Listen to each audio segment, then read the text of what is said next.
इसके सुंदरकांड की चर्चा हम कर रहे हैं।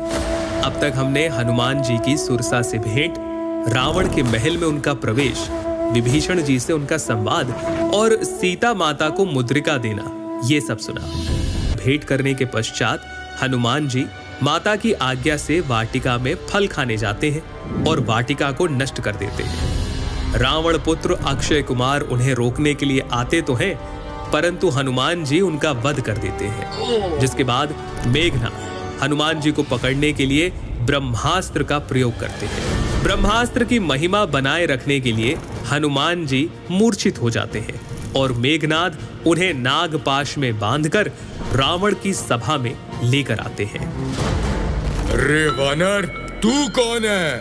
किसके बल पर तूने वन को उजाड़ कर नष्ट कर दिया? क्या कभी तूने मेरा नाम, मेरा यश नहीं सुना? क्या तुझे प्राण जाने का भय नहीं? हे रावण, सुन, जिनका बल पाकर माया संपूर्ण ब्रह्मांडों की रचना करती है, जिनके बल से ब्रह्मा, विष्णु, महेश सृष्टि का सृजन करते हैं, पालन और संहार करते हैं, मैं उन्हीं का दूत हूँ। ये सुनते ही राक्षस उन्हें मारने के लिए दौड़ते हैं, लेकिन विभीषण अपने भाई रावण को सलाह देते हैं कि कोई दूसरा दंड दिया जाए, जिस पर रावण कहता है कि इस वानर का अंग भंग करके भेज दो। कपि के ममता पूछ पर सब ही कहा समुझाई,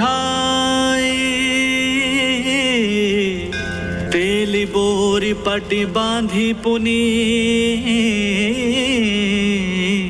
पावक दे हो लगाई। बंधन से निकलते ही हनुमान जी अटारियों पर चढ़ जाते हैं और देखते ही देखते पूरी लंका जला देते हैं।